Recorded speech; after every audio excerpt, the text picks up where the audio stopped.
I had tough times. But I began to think about the spiritual riches that I've got within my heart, in my soul, in my mind, that are possible through Jesus Christ. Through Him. As I said many times, folks, they lose sight of the day. They got saved. They said, yeah, I got that dose of grace that day. He covered my sins. He wiped them away. I'm good to go. Made my reservations for a home in heaven. But I tell you what, that spiritual journey you started that day has to be guided and directed by something. It's grace and mercy of our Almighty Lord and Savior Jesus Christ, who guides you every single day and provides every aspect of everything that you need. That's good preaching, preacher. Amen. He'll provide it all. The spiritual riches. What's it say right there? It said, for your sake. For your sake. Even though He was rich, yet for your sake He became poor, that you through His poverty, through Him, through His humbleness, through His love, through His grace, through His mercy, through His willingness to lay down on the cross, you might be rich. His willingness. Grace. There's a verse over in Ephesians. It says, unto me, who am less than the least of all saints, is this grace given. Given. That I should preach among the Gentiles the unsearchable riches of Jesus Christ. The word says here it's unsearchable. Unsearchable riches of Christ. I'm less than the least of all saints, and this grace was given to me that I should preach it among the Gentiles, the unsearchable riches of Christ. Endless supply.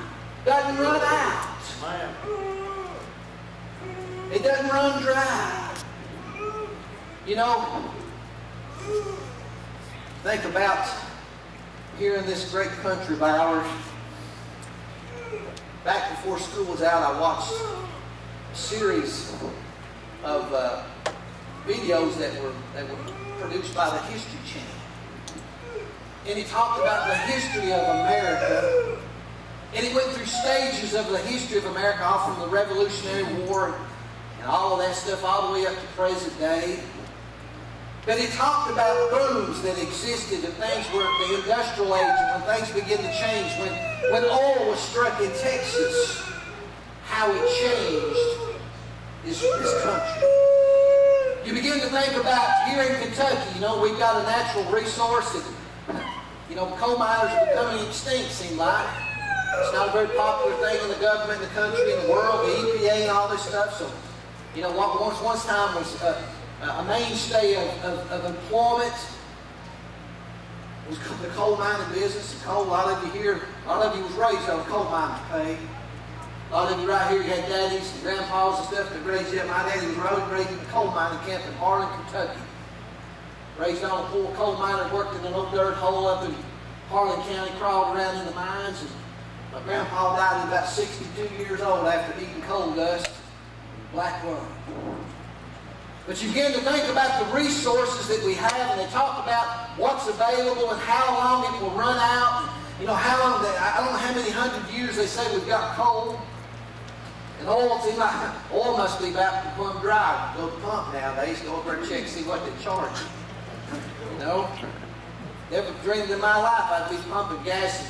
You know, get tickled to death to drive through Tennessee. You say, oh, it's $3.15 a gallon. Let's stop. Oh, we better fill up there. Look, it's cheap. Never dreamed in my life that I would think $3.15 a gallon was cheap. But I've come to that day. I tell kids at school, I remember when I was just a young boy. And we lived in Knoxville, Tennessee. I remember my daddy stopping to get gas. How many of y'all remember when they had gas stores? You know, back in Knoxville, they'd be gas stations across the street, one on the other side of the street, and they get into it about dropping. That's what I'm talking about. He's been there. He was in the gas business. Then guys would drop that gas and he'd get down, and I can remember my daddy buying it for about 19 cents a gallon. And I think, oh man, wouldn't that be great today? 19 cents a gallon back then. A quart of oil cost more than a gallon of gas. A whole lot. You know, a quart of oil was about 65 cents. And a gallon of gas was 19 cents. They get into it. You know, it dropped down. Normal price was probably about 23, 24, 25 cents. But they get into it, they drop it down to just pennies. 19 cents a gallon. But I begin to think about and the way gas is today, they must be about to dry up. You know, them wells in Texas, they pumping night and day, 7 days a week, 24 hours a day, 365 days a year pumping them oil, out of the ground. But there must be a supply that's running out. At least the way they charge it, people. It's precious. It's about like gold, liquid gold. But I begin to think about that, they're running out of these things, but you know what? The riches and the supply of God's grace never runs dry. Never runs out, never stops. The unsearchable the riches of Jesus Christ that we can never, we're just at the tip of the iceberg. His riches. The spiritual riches that you can gain through the grace of Jesus Christ. There's an endless supply. It never stops. Never ends. It's just a bottomless pit. Can't find the bottom. Yes. I thank you. Can't find the bottom. It's kind of like the ocean. Just so deep, so massively deep. I think I told you a story about me and my wife going on a cruise. And I'm a pretty good swimmer. At least I used to be before I got old, stiff, overweight. I was a pretty good swimmer. Still pretty good swimmer. But I began to think about, we got out on that cruise ship, and if any of you ever been on a cruise ship, you know what I'm talking about. You get out there, and in your room they got the TV, and it pulls up, and it tells you information about the boat you're on, and all that stuff. Whatever, ship. I call it a boat. That's the biggest thing I've ever seen. Floors, elevators, thousands of people on a boat, which they call a ship. We get in that room, and they pull up, and it gives you all the information about that, and they wait till you get right out in the middle of the ocean, and then they tell you how deep the water is. And you look up there, and I tell my wife about 12:30 at night while we was getting into bed, I said, guess how deep that water is under this boat? She said, how deep? I said, 5,386 feet. That's a long way to the bottom. That's a lot of water. I said, I don't believe I could swim down there and back in one breath. And I thought, man, that's pretty deep and that's pretty endless, but that ain't nothing compared to the grace, the riches of God's grace. Ain't even a start to what it is, because it's an endless supply. There's not a bottom. It just goes on. It's forever. He said through His grace, you'll have this. Through His grace. Though He was rich,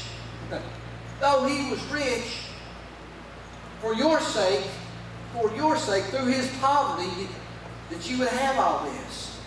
He became poor that you through His poverty might be rich, that we all could be rich through God's amazing grace, the spiritual riches through His grace. Oh, what a Savior we serve. What a Lord and Savior that we have. That we don't have to endure those things. It's right in front of us. It's right out there in front of us. It's available. We don't have to go through it. Through Him, through His grace and His mercy, He's provided. He said His grace is sufficient for all of your needs. All of it. Everything.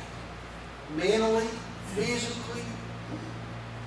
Some folks say, well, it says right there, He made all my needs. I'm needing $300 or $400 or $600 or whatever I'm needing. And I'm praying for that. What about peace of mind? Money can't buy that, can it?